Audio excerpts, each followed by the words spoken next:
দুশ্চিন্তা করে করে এক পর্যায়ে নিস্তেজ হইয়া যায়, শরীর দুর্বল হইয়া একেবারে মাটির সাথে মিশে যায়, একেবারে এমন অবস্থা হয়ে গেছে আর দুনিয়াতে মনে হয় বাঁচবে না।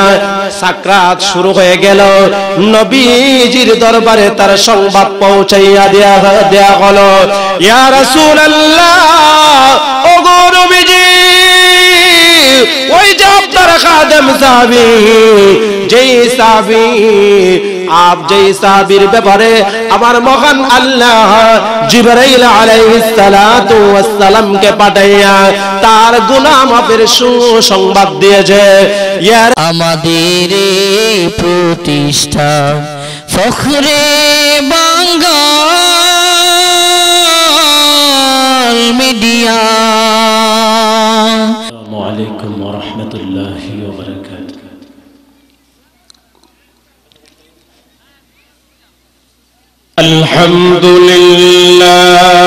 আলহামদুলিল্লাহি ওয়াহদাহু ওয়াসসালাতু আলা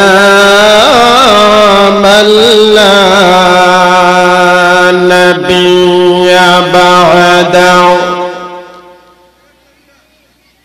أما بعد فقد قال الله تعالى في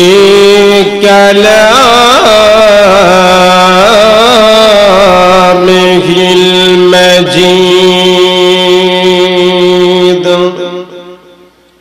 أعوذ بالله من الشيطان الرجيم. بسم الله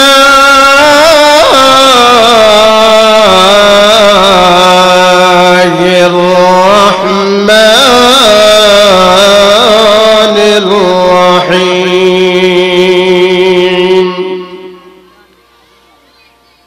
يا أيها الذين آمنوا اتقوا الله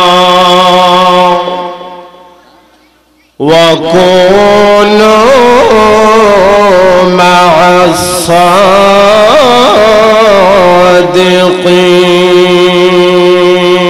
الصادقين. صدق الله العظيم. قال النبي صلى الله عليه وسلم: من بكى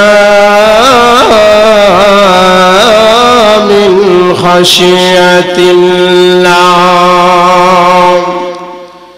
حرم الله على النار،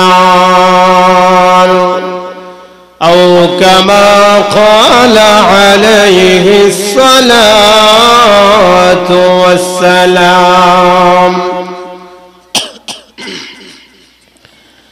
اللهم صل على محمد وعلى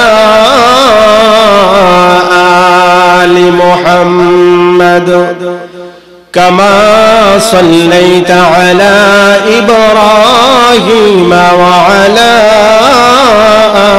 آل إبراهيم إنك حميد مجيد. اللهم بارك على محمد وعلى آل محمد كما باركت على إبراهيم وعلى آل إبراهيم إنك حميد حميد مجيد بلغ العلا بكماله كشف الدجى بجماله حسنت جميع خصاله صلوا عليه وآله اللهم صل وسلم وبارك عليه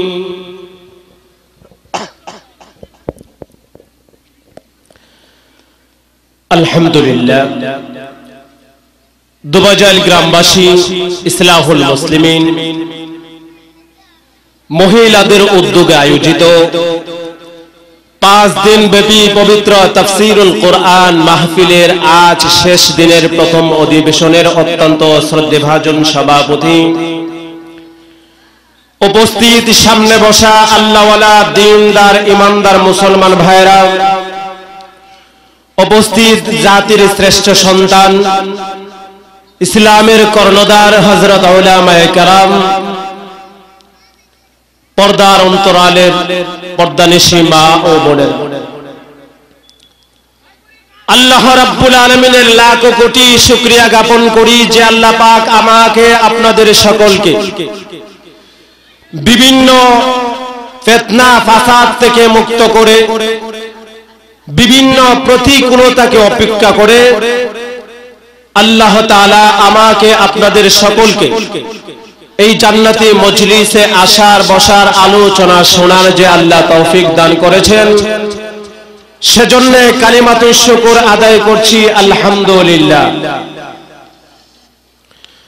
বন্ধুরা আমার, আসুন আমি আপনাদের সম্মুখে আল্লাহর কোরআন থেকে একখানা আয়াতে কারিমা তিলাওয়াত করেছি। ওই আয়াতে কারিমাতে আল্লাহ দুনিয়ার মানুষদেরকে লক্ষ্য করে বলেন, বিশেষ করে মুমিনদেরকে আল্লাহ লক্ষ্য করে উদ্দেশ্য করে বলেন, হে দুনিয়ার মুমিনেরা,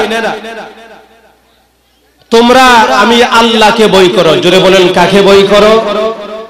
আল্লাহকে ভয় করো এবং সৎ লোকদের সঙ্গী হয়ে যাও।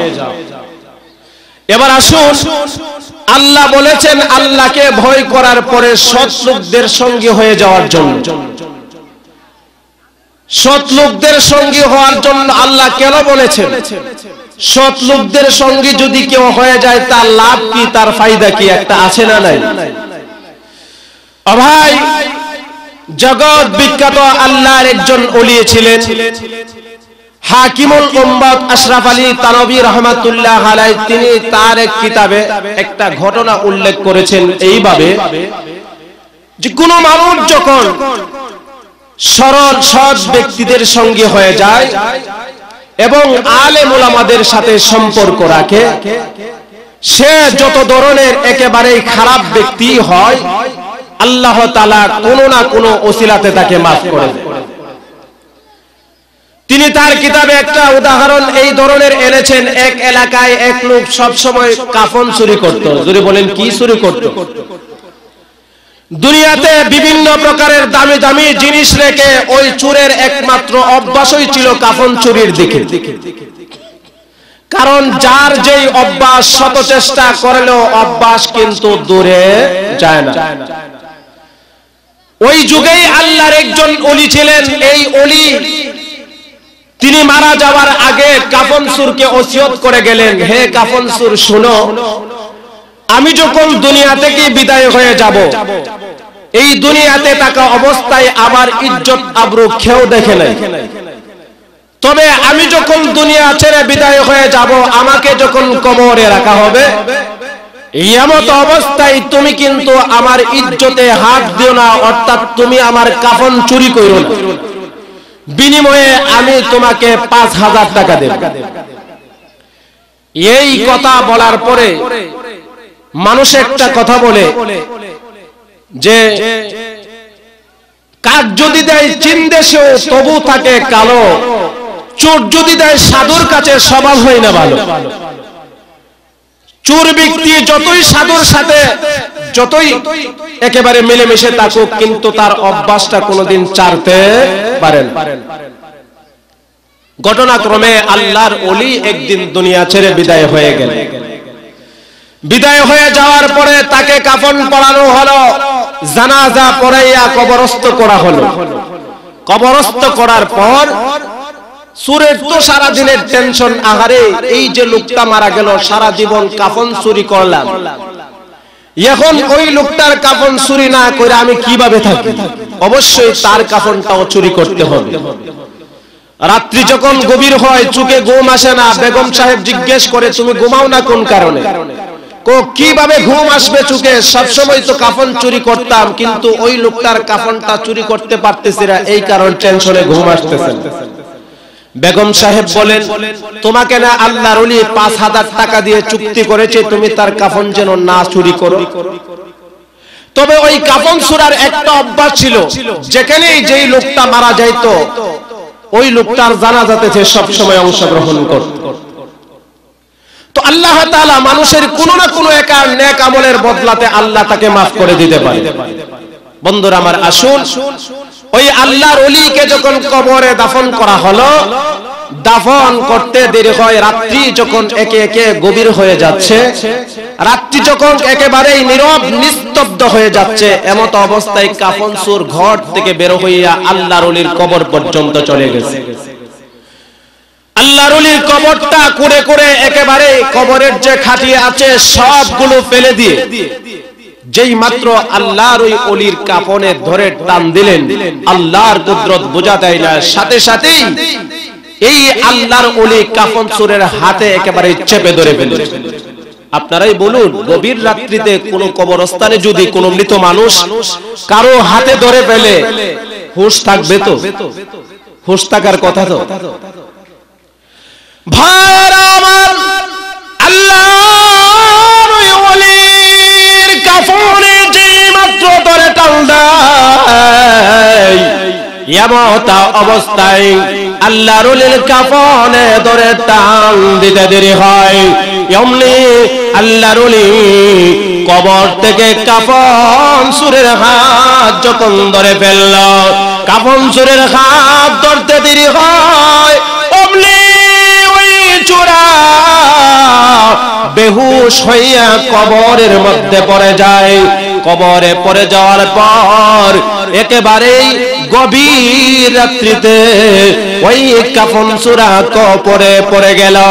সকাল হয়ে গেল, মানুষের যখন সকাল বেলা ঘুম থেকে উঠিয়া ওই কবরের পাশ দিয়ে যেতে চায়, এমন সময় তাকাইয়া দেখে ওই যে আল্লাহর ওলিকে কবর দেওয়া হয়, ওই কবরের মাটি কে যেন সরাইয়া রেখেছে, বাঁশের কাটিয়াগুলো কে যেন দূরে সরাইয়া ফেলে দিয়েছে। লোকেরা এবার আল্লাহর ওলির কবরের পাশে চলে যায়। আল্লাহর ওলির কবরের পাশে যেতে দেরি হয়, অমনি তাকাইয়া দেখে ওই যে কাফন চোরা ওই আল্লাহর ওলির কবরে বেহুশ হইয়া পড়ে দুনিয়া থেকে বিদায় হইয়া যায়। আল্লাহর ওলি যখন দুনিয়া ছেড়ে বিদায় হইয়া গেল, এমন অবস্থায় এলাকার লোকেরা তার জানাজাতে অংশগ্রহণ করে না, কেউ তার জানাজাতে যায় না। এমন অবস্থা যখন হয়ে যায়, এলাকার লোকেরা সিদ্ধান্ত নিল ওই কাফন চোরাকে কেউ যেন গোসল না করায়, কাফনের কাপড় যেন না পরায়। আল্লাহর ওলির কবরে কেমন দুঃসাহস হলে পড়ে আল্লাহর একজন ওলির কবরে গিয়ে কাফন চুরি করতে সাহস পায়। যেই আল্লাহর ওলিকে মানুষেরা দেখলে রাস্তা ছেড়ে দেয়, ওই আল্লাহর ওলির কাফন যখন চুরি করলো, মানুষেরা সিদ্ধান্ত নিয়েছে তার জানাজায় কেউ অংশগ্রহণ করবে না। এমত অবস্থা যখন হইয়া যায়, আল্লাহর ওই ওলি কাফন চুরির অপরাধে ওই লোকটাকে যখন কেউ জানাজা দেয় না, কাফন যখন পড়ায় না, এমন যখন অবস্থা হইয়া যায়, আল্লাহর ওই ওলির এই যখন অবস্থা হলো, আল্লাহর ওলির অবস্থার কারণে মানুষেরা যখন ঘুমাইয়া যায় রাত্রিবেলা স্বপ্নে দেখে আল্লাহর ওই ওলি বলে ওই কাফন সূরার হাতের সাথে আমার হাত লাগার কারণে আমার মহান আল্লাহ তার জিন্দেগীর সমস্ত গুনাহ খাতা মাফ করে দিয়েছে।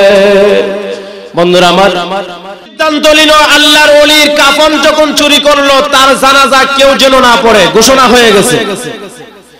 শুধু জানাজাই শেষ না, কেউ যেন তাকে গোসলও না দেয়। সিদ্ধান্ত হয়ে গেল ওই কাফন চোরা মনে করেন রাত্রে এখানেই ইন্তিকাল করলো, সন্ধ্যা হয়ে যাচ্ছে, কেউ তাকে আনেও না, গোসলে দেন।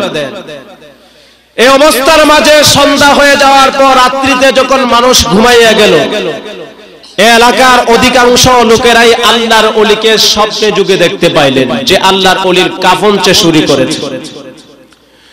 আল্লাহর ওলি স্বপ্নের মাঝে তাদেরকে বলছেন, ও এলাকার লোকেরা শোনো, যেই লোকটাকে তোমরা কাফন চোর মনে করে তাকে তোমরা জানাজা পড়াচ্ছ না, তাকে তোমরা জানাজা পড়ার ইচ্ছে করতেছ না, গোসলও করাইতেছ না, তাকে কবর থেকে এখান থেকে উঠায়া বাড়িতে নিচ্ছ না, ওই লোকটা যদিও কাফন চোরা হয় কিন্তু আমার আল্লাহ রাব্বুল আলামিন ওই লোকটার জন্য একটা সুসংবাদ রেখেছে।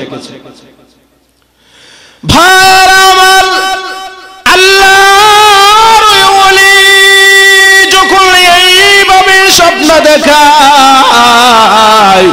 ও এলাকার লোকেরা, ওই লোকটার সারাটা জীবন যদিও কাফন সে চুরি করেছে, এমনকি আমার কাফনটা পর্যন্ত চুরি করেছে, যেই লোকটাকে দুনিয়াতে থাকা অবস্থায় আমি 5,000 টাকা দিয়েছিলাম যেন মরার পরে আমার কাফনটা যেন চুরি না করে, কিন্তু সে আমার কাফনটা পর্যন্ত চুরি করে নিয়েছে। ও লোকেরা শোনো, আমার মহান আল্লাহ রাব্বুল আলামিন ওই লোকটাকে, আমার মহান আল্লাহ তার জিন্দেগীর সমস্ত গুনাহ খাতা আল্লাহ মাফ করে দিয়েছেন। এবার লোকেরা জিজ্ঞেস করে, ওগো আল্লাহর ওলি, কোন আমলের কারণে এমন একজন কাফন চোরকে আমার মহান আল্লাহ মাফ করে দিল? এর পিছনে কারণটাকে একটু জানতে চায়। এবার আল্লাহর ওলি স্বপ্নের মাঝে তাদেরকে এই কথার উত্তর জানালিয়া দেয়, ওই কাফন চোরাকে আমার মহান আল্লাহ 2টা কারণে তাকে মাফ করে দিয়েছে। 1 নম্বর কারণ হলো ওই কাফন চোরা সে কাফন চুরি করতে কথা ঠিক, কিন্তু মানুষ যখন মারা যায় ওই কাফন চোরা যেই দেশের লোকটাই মারা যায়, যেই গ্রামের লোকটাই মারা যায়, যেই এলাকার লোকটা মারা যায়, যেই মহল্লার লোকটা মারা যায়, কাফন চোরার প্রথম অভ্যাসটা ছিল ওই লোকটার জানাজাতে অংশগ্রহণ করত। ওই জানাজাতে আল্লাহর বড় বড় ওলিরাও তার সব ওলিদের সাথে ওই কাফন সূরা নামাজ আদায় করত। এই কারণে আমার মহান আল্লাহ এই একটা কারণ। দ্বিতীয় নাম্বার কারণটা হলো ওই কাফন সূরা যেই মাত্র আমার হাতে ধরেছে আমার মহান আল্লাহ ওই চূড়ার হাতের সাথে আমি আল্লাহর ওলির হাতটা লাগার কারণে আমার মহান আল্লাহ রব্বুল আলামিন তার জিন্দেগীর সমস্ত গুনাহ খাতা আল্লাহ মাফ করে দিয়েছে। ও ভাই, এমন একজন কুখ্যাত চোরকে যদি আল্লাহ মাফ করে দেয়, আমাকে আপনাকে মাফ করবে না ভাই? আরো জোরে বলেন, করবে কি করবে? তাহলে মাফ করাইতে হইলে আল্লাহর কোন কাজটার মাধ্যমে আমরা মাফ নিব এই জিনিসও তো জানার দরকার। ও ভাই, গুনাহ করেছি, জীবনের জিন্দেগি একেবারে নস্বাত করে ফেলেছি, গুনাহ করতে করতে জিন্দেগি একেবারে বরবাদ করে ফেলেছি, এরপরেও যদি আল্লাহর কাছে খাঁটি অন্তরে আমরা আল্লাহকে ভয় করে আল্লাহর কাছে এই স্বীকারোক্তি দেয়, আল্লাহ জীবনের অতীতে যে ভুল করেছি, যে অন্যায় করেছি, যে গুনাহ করেছি, আর সামনে কোনো গুনাহ করব না, এই ওয়াদা করলে পরে এই উসিলাতে আল্লাহ আমাকে আপনাকে মাফ করে দিতে পারেন। পারেন কি পারেন না? আর রাসূলে বলেন পারে কি পারে না? বন্ধুরা আমার, আসুন ও ভাই, দুনিয়াতে থাকা অবস্থায় কোন মানুষ কোন গুনাহ করতে যাওয়ার পরে সে যদি মনে করে গুনাহটা করতে যাবে, যদি মনে করে দুনিয়ার কোনো মানুষ না দেখলেও আবার আল্লাহ যে এই কাজটা আমি করব আল্লাহ দেখবে, হাসরের ময়দানে কোটি কোটি মানুষের সামনে এই কাজের কারণে, অন্যায় কাজটার কারণে আল্লাহর কাছে জবাবদিহি করতে হবে। এই খারাপ কাজ করতে গেলে এই বইটা যখনই মানুষের ভিতরে চলে আসে, তাৎক্ষণিকভাবে যদি সেই এই কাজটা ছেড়ে দেই, আল্লাহ রাব্বুল আলামিন ওই লোকটাকেই হেদায়েতের ব্যবস্থা করে দেয়। সুবহানাল্লাহ বলেন। ও ভাই, দুনিয়াতে থাকা অবস্থায় কত মানুষ কত ধরনের গুনাহ করে, কত মানুষের অহরহ চোখের জিনা হয়, মুখের জিনা হয়, এমন কি অন্তরের জিনা হয়, হাতের জিনা হয়, পায়ের জিনা হয়, কিন্তু আমরা এই জিনিসটাকে খেয়ালও করি না। এইটা যে গুনাহ, এই জিনিসটা গুনাহই মনে করি না। কিন্তু আল্লাহর নবীর সাহাবীদের জীবনী লক্ষ্য করলে দেখা যায়, সাধারণত অজানা সত্ত্বেও যদি কোনো ধরনের কোনো গুনাহ হয়ে যেত, আল্লাহর ওই ওলিরা এই গুনাহটা, আল্লাহর নবীর সাহাবীরা এই গুনাহটা মাফ নেওয়ার জন্য আল্লাহর কাছে একদিন দুই দিন নয়, না খাইয়া না ঘুমাইয়া আল্লাহর দরবারে সিজদায় পড়ে থাকতেন। ভাইয়েরা আমার, হাদিস শরীফে এইভাবে একটা জিনিস এনেছেন, আল্লাহর নবীর একজন সাহাবীর জীবনী এইভাবে তুলে ধরেছেন, যেই সাহাবী নবীজির খাদেম ছিলেন, নবীজির পায়ে মোজা পরাইয়া দিতেন। একদিন আল্লাহর নবীর পায়ে মোজা পরাইয়া সে যখন বাড়ির দিকে রওনা হয়, এমত অবস্থায় দেখে একজন মহিলা, বেগানা একজন মহিলা পুকুর ঘাটে এমন ভাবে গোসল করতেছে, পর্দা ছাড়াই, যেমন কেমন একটা জীর্ণ শীর্ণ অবস্থায় গোসল করা শুরু করে দিয়েছে। আল্লাহর নবীর সাহাবী চিন্তা করলো সম্ভবত ওই মহিলাটা তার বাড়ির হবে। এই কথা চিন্তা করে অনেকক্ষণ পর্যন্ত ওই মহিলার দিকে তাকাইয়া রইলেন। একটু এক কদম দুই কদম সামনে বাড়তে বাড়তে এক পর্যায়ে মহিলার সামনে চলে গেছে। গিয়ে দেখে না, ওই মহিলা তো নবীর সাহাবীর বাড়ির না, ওই মহিলা হলো অন্য এক মহল্লা। আপনারাই বলুন, বেগানা কোন নারীর দিকে যদি কেউ তাকায় গুনাহ হবে কি হবে না? আমরা তো এই জিনিসটাকে অহরহ একেবারে মানিয়ে নিয়েছি, গুনাহ মনেই করি না। কিন্তু নবীর সাহাবী চিন্তা করলো, আহারে আমার জীবন ধ্বংস হয়ে গেছে, কারণ আমি তো জানি না ওই মহিলা আমার বাড়ির কিনা। অজানা সত্যি যে এই মহিলাকে আমি দেখলাম, হয়তোবা আল্লাহ এই গুনার কারণে আমাকে জাহান্নামে জ্বালানোর জন্য যথেষ্ট মনে করতে পারে। এই যে অজানা সত্যি একটা গুনাহ হয়ে গেল, এই গুনাহটা মাফ করানোর জন্য আল্লাহর নবীর সাহাবী বাড়িতে না গিয়া একেবারে পাহাড়িয়া জঙ্গলে চলে গেছে। মরুভূমিতে এক বিরাট জঙ্গলে চলে গিয়ে একটা গভীর গর্তের ভিতরে লুকাইয়া আল্লাহর কুদরতি পায়ে সিজদায় পড়ে গেছে। সিজদায় পড়ে কি বলে, হে পৃথিবীর মানুষ, আল্লাহর নবীর সাহাবী ওই জঙ্গলের গর্তের ভিতরে পড়িয়া মহান আল্লাহর কুদরতি পায়ে সিজদায় পড়ে যায় আর ডাক দিয়ে বলেন, প্রভু গো, আপনি হলেন গাফফার, আমি হইলাম গুনাহগার, আপনার নাম রহমান। আল্লাহ, আমি অজানা সত্যি এমন একটা গুনাহ করে ফেলেছি, মেহেরবানি করে আপনার কুদরতি পায়ে সিজদায় পড়ে আমি মাফ চাই, মেহেরবানি করে আমার জিন্দেগীর গুনাহ খাতা মাফ করে দাও। এমন ভাবে আল্লাহর নবীর সাহাবী একদিন আর দুই দিন নয়, দীর্ঘ 40টা দিন পর্যন্ত ওই পাহাড়িয়া জঙ্গলে, এই পাহাড়িয়া জঙ্গলে গর্তের ভিতরে একেবারে দানা পানি ছেড়ে দিয়ে, খাওয়া দাওয়া সব কিছু ছেড়ে দিয়ে আল্লাহর নবীর সাহাবী গাছের শুধুমাত্র লতা পাতা খাইয়া সারাদিন আল্লাহর কুদরতি পায়ে সাজদায় পড়ে থাকে আর কান্নাকাটি করে, আল্লাহ আমি আপনার একজন গোলাম, আল্লাহ আমার অজানা সত্ত্বে ওই যে গুনাহটা হইয়া গেছে, মেহেরবানি করে আল্লাহ আমাকে মাফ করে দাও। এমন ভাবে আল্লাহর নবীর সাহাবী একদিন আর 2 দিন নয়, দীর্ঘ 40টি দিন পর্যন্ত আমার আল্লাহর কুদরতি পায়ে সাজদায় রত অবস্থায় পড়ে থাকে। আল্লাহ আমি যে গুনাহ করেছি না জানি আমি জাহান্নামের উপযুক্ত হয়ে গেছি, আল্লাহ তুমি যদি মাফ না করো এই দুনিয়ার কেউ আমাকে মাফ করতে পারবে না, আল্লাহ দয়া করে আমাকে মাফ করে দাও। এমত অবস্থায় 40 দিন হয়ে গেল, আল্লাহর নবীর সাহাবীর কোনো খোঁজ খবর নাই। নবীজি মনে করেছেন অন্যান্য সাহাবীদের জিজ্ঞেস করে, ও সাহাবীরা, যেই সাহাবী আমার পায়ে মোজা পরাইয়া দিত আমার খাদেম ছিল, ওই সাহাবী কোথায়, তাকে তো দেখতে পাইতেছি না।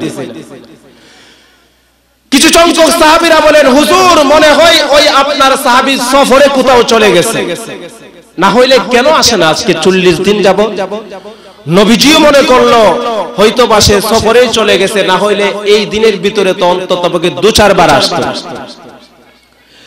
ভারমান আল্লাহর নবীর ওই সাহাবী ইয়াবার পাহাড়িয়া জঙ্গলে পড়ে আল্লাহর কুদরতি পায়ে যখন সাজদায় পড়ে যায়, আল্লাহ রাব্বুল আলামিনের কাছে দোয়া করলেন, প্রভু গো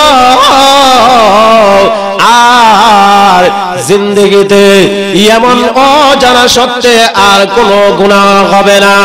আল্লাহর নবীর সাহাবী এমনই করে যখন 40টি দিন পর্যন্ত পাহাড়িয়া জঙ্গলে পড়ে যখন কান্নাকাটি শুরু করে দেয়, আবার আল্লাহ বলেন, জিবরাইল আর এখানে চলবে না। ওই যে আবার নবীর সাহাবী অজানা সত্ত্বে একটা বেগানা নারীর দিকে শুধুমাত্র একটি মুহূর্তের জন্য তাকাইয়া ছিল, এই অপরাধের কারণে আমি আল্লাহর আদালতের ভয়ে, হাসরের ময়দানের ভয়ে, জাহান্নামের ভয়ে 40 দিন পর্যন্ত পাহাড়িয়া জঙ্গলে পড়ে কাঁদে। হে জিবরাইল যাও আমার বন্ধু বিশ্ব নবী রাহমাতুল লিল আলামিনকে গিয়ে সালাম দাও আর জানাইয়া দাও তার সাহাবীকে ওই পাহাড়িয়া জঙ্গল থেকে যখন পাহাড়িয়া জঙ্গল থেকে যেন সসম্মানে ফিরাইয়া নিয়ে আসে। আল্লাহর ফেরেশতা জিবরাইল আলাইহিস সালাতু ওয়াস সালাম ইয়াবার আল্লাহর পক্ষ থেকে অর্ডার পাইয়া বিশ্বনবী রাহমাতুল লিল আলামিনের দরবারে চলে আসে। ডাক দিয়ে বলেন, ওগো নবীজি, আবার মহান আল্লাহ আপনাকে সালাম দিয়েছে আর বলেছে ওই যে আপনার খাদেম সাহাবী, আপনি মনে করেছেন আপনার সাহাবী সফরে কোথাও চলে গেছে। না না গো নবীজি, আপনার সাহাবী সফরে চলে যায়নি। ওই আজ থেকে 40 দিন আগে আপনার পায়ে মোজা পরাইয়া আপনার সাহাবী বাড়ির দিকে যখন রওনা দেয়, এমত অবস্থায় দেখে একজন বেগানা মহিলা পুকুর পাড়ে গোসল করে। ওই আপনার সাহাবী বেগানা নারীকে তার নিজের বাড়ির মহিলা মনে করে তার দিকে এক নজর তাকাইয়াছিল। একেবারে কাছে গিয়ে দেখে ওই মহিলা তার বাড়ির কেউ নয়। এই যে অজানা সত্ত্বে গুনাহটা হইয়া গেল, এই গুনার কারণে আমার মহান আল্লাহর দরবারে একদিন আর 2 দিন নয়, নয়, আজকে 40টি দিন পর্যন্ত আমার আল্লাহর কুদরতি পায়ে সিজদায় পড়ে গুনার জন্য কাঁদে। ওগো নবীজি, আমার মহান আল্লাহ বলেছেন আপনার ওই সাহাবীকে সসম্মানে জঙ্গল থেকে ফিরাইয়া আনার জন্য নবীজি আল্লাহ অর্ডার করেছেন ওই সাহাবীকে যেন আপনি সসম্মানে জঙ্গল থেকে ফিরাইয়া নিয়ে আসেন। নবীজি বলেন, ও সাহাবীরা, আমি তো মনে করেছিলাম ওই সাহাবী সফরে কোথাও চলে গেছে। এখন জিবরাইল বলে সে নাকি জঙ্গলে পড়ে আল্লাহর কাছে কান্নাকাটি করে। তোমরা এক কাজ করো, কয়েকজন সাহাবী ওই আমার সাহাবীকে জঙ্গল থেকে ফিরাইয়া নিয়ে আসে। ভাইরা আমার, আল্লাহর নবীর অর্ডার পাইয়া কিছু সংখ্যক সাহাবীরা মরুভূমিতে হেঁটে হেঁটে ওই জঙ্গল পর্যন্ত যখন চলে যায়, জঙ্গলে যাওয়ার পর আল্লাহর নবীর সাহাবীকে তন্ন তন্ন করে তালাশ করেও তার কোনো সন্ধান পাওয়া যায় না। একেবারে নবীর সাহাবীরা যখন ক্লান্ত হয়ে যায়, ক্লান্ত হয়ে যাওয়ার পর জঙ্গল থেকে ফিরে যখন বাড়ির দিকে রওনা হয়, এমত অবস্থায় দেখা যায় ওই পাহাড়িয়া জঙ্গলের এক কোণা থেকে গুনগুন আওয়াজে একটা শব্দ আসতেছে। একজন সাহাবী আরেকজনকে লক্ষ্য করে বলে, হে নবীর সাহাবীরা, ওই যে দূর জঙ্গল থেকে গভীর গর্তের ভেতর থেকে গুনগুন একটা আওয়াজ শোনা যায়, মনে হয় ওই আওয়াজটা আল্লাহর নবীর সাহাবীর আওয়াজ হবে। অন্যান্য সাহাবীরা একত্রিত হইয়া ওই সাহাবী যে গর্তের ভিতরে পড়ে আল্লাহর কুদরতি পায়ে সর্বক্ষণ শ্রদ্ধায় পড়ে কান্নাকাটি করতেছে। ওই সাহাবীকে দেখে এমন মোটা সোটা একজন সাহাবী ছিলেন, যেই সাহাবীর স্বাস্থ্য অত্যন্ত সুঠাম দেহের অধিকারী ছিলেন, সুন্দর ছিলেন। ওই সাহাবী 40টি দিন পর্যন্ত না খাইয়া একেবারে কঙ্কালের মতো শুকাইয়া গেছে। নবীর সাহাবীরা বলেন, ভাই তোমার তো এমন সুন্দর চেহারা, স্বাস্থ্য ছিল, আহারে আজকে এমন হয়ে গেল, ব্যাপারটা কি? আল্লাহর নবী সাহাবী উত্তর দিলেন, আজকে একদিন দুই দিন নয়, দীর্ঘ 40টি দিন পর্যন্ত না খাইয়া থাকার কারণে আমার এমন অবস্থা হয়ে গেছে। ও ভাই, অনেক মানুষ 40 দিন পর্যন্ত না খাইয়া তো দূরের কথা, 3 দিন না খাইলে কিন্তু চেহারার জায়গায় আর চেহারা থাকে না, এমন আছে না নাই? জোরে বলেন, আছে কি নাই? বন্ধুরা আমার, আল্লাহর নবীর সাহাবীরা ওই সাহাবীকে মাটি থেকে উঠাইতে চায়, কিন্তু উঠতে পারে না, শরীর দুর্বল হয়ে গেছে। এই কারণে মাটি থেকে নিজে নিজে দাঁড়াইতে পারে না, উঠতেও পারে না, বসতেও পারে না। দুইজন সাহাবী ওই সাহাবীকে দুইজনের কাঁধে বর করাইয়া আল্লাহ নবীর দরবারে যখন নিয়ে যাওয়ার জন্য রওনা হয়, বহুদূর যাওয়ার পরে ওই সাহাবী নবীজির একেবারে হুজরা মুবারকের কাছাকাছি যখন চলে যায়, এমত অবস্থায় বলে, ও নবীর সাহাবীরা, তোমরা শোনো, আমি আর নবীজির দরবারে এই পাপী মুখ আর আল্লাহর নবীকে দেখাইতে চায় না। তোমরা নবীজির দরবারে চলে যাও, আমি আমার বাড়িতে চলে যাব। ওই সাহাবী বাড়িতে চলে যায়। বাড়িতে যাওয়ার পরেও তার অন্তরে শান্তি লাগে না। কেন শান্তি লাগে না? এই কারণে লাগে না, ওই সাহাবী মনে করেছে তার যে এই অজানা সত্ত্বে বেগানা নারীর দিকে চেয়ে থাকার কারণে এই যে একটা গুনাহ হয়ে গেল, এই গুনার কারণে আল্লাহ তাকে জাহান্নামী বানাইয়া দিবে। এই কারণে আল্লাহ দীর্ঘ পর্যন্ত পাহাড়িয়া জঙ্গলে কান্নাকাটি করার পর বাড়িতে গিয়ে ওই কান্নাকাটি আর থামায় না। নবীজির সাহাবী দুশ্চিন্তা করে করে এক পর্যায়ে নিস্তেজ হইয়া যায়, শরীর দুর্বল হইয়া একেবারে মাটির সাথে মিশে যায়, একেবারে এমন অবস্থা হয়ে গেছে আর দুনিয়াতে মনে হয় বাঁচবে না। সাকরাত শুরু হয়ে গেল।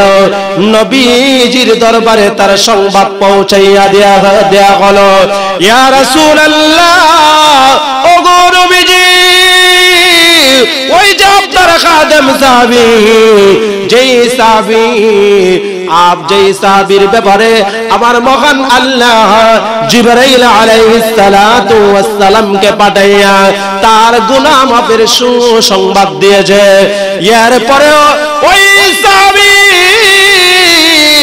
এই গুনাহটাকে কেন্দ্র করে সারাদিন পর্যন্ত না খাইয়া জীর্ণ শীর্ণ অবস্থা হয়ে তার কঙ্কালের মতো হয়ে গেছে, মনে হয় আর পৃথিবীর জমিনে বাঁচবে না। ওগো নবীজি, আপনার দরবারে সংবাদ পাঠানো হলো, মেহেরবানি করে ওই সাহাবীর বাড়িতে চলে যান।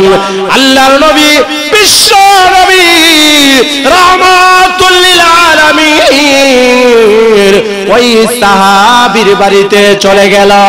সাহাবীর বাড়িতে গিয়ে দুটি চোখের পানি আমার নবীজি ঝরঝর করে চাপতে যখন শুরু করে দেয়, সাহাবীরা জিজ্ঞেস করেন, ইয়া রাসূলুল্লাহ, ওগো নবীজি, আপনার চোখ দিয়ে তো সচরাচর এমনিতেই পানি আসে না, কেন আপনি চোখ থেকে পানি ছেড়ে দিলেন, এর পিছনে কারণটা কি? আল্লাহর নবী বলেন, এ সাহাবীরা, তোমরা শোনো, এই দুনিয়ার জিন্দেগিতে এমন অনেক মানুষ আছে যেই মানুষেরা জানা সত্ত্বেও অনেক বড় বড় গুনাহ করার পরেও আল্লাহর কাছে কোনোদিন তওবা করতে চায় না, আল্লাহকে ভয় করতে চায় না, জাহান্নামকে ভয় করতে চায় না। ও সাহাবীরা, তোমরা শোনো, ওই যে আমার সাহাবী অজানা সত্ত্বে একটা গুনার কারণে আল্লাহর কাছে এত কান্নাকাটি করেছে, এখন তার মৃত্যুর সময় চলে এসেছে। আল্লাহর নবী ওই সাহাবীর মাথাটা বালিশ থেকে উঠাইয়া নবীজির উরাত মুবারকে রাখতে যায়। একবার, দুইবার, তিনবার নবীজির উরাত মুবারকে যখন মাথাটা রাখতে যায়, ওই সাহাবী আর তার মাথাটা আল্লাহর নবীর উরাত মুবারকে রাখতে দেয় না। কেন দেয় না? এর মধ্যে কারণটা কি? ওই সাহাবী চিন্তা করলো, আমার মতো একজন নাফরমান ব্যক্তির এই মাথা যেই নবীকে না বানাইলে আল্লাহ আসমান জমিন চন্দ্র সূর্য নক্ষত্র কিছুই আল্লাহ বানাইতো না, এমন নবীজির পবিত্র উরাত মোবারকে আমি কেমন করে রাখবো? সাহাবী এই চিন্তা করে তার মাথাটা বারবার নবীজির উরাত থেকে সরাইয়া দেয়।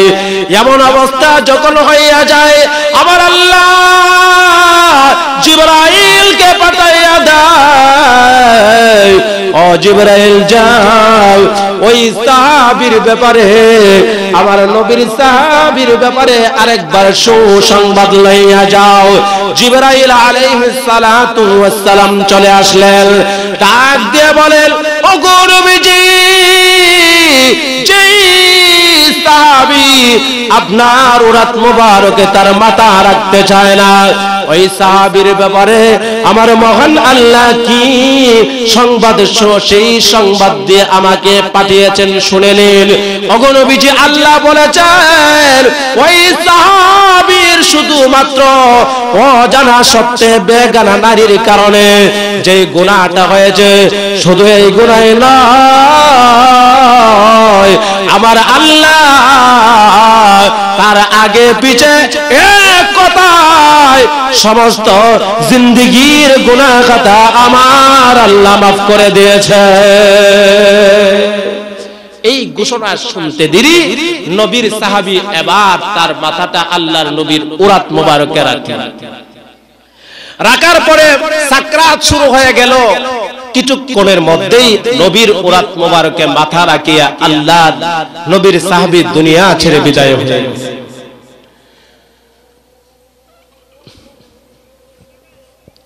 আজান দিতেছে আপনারা। আলোচনা করতেছিলাম, এই আলোচনার মধ্য দিয়ে একটা জিনিসই প্রমাণিত, সেটা হলো ভাইরে দুনিয়াতে থাকা অবস্থায় শয়তান যেহেতু আছে গুনাহ হবেই, ঠিক কিনা বলেন?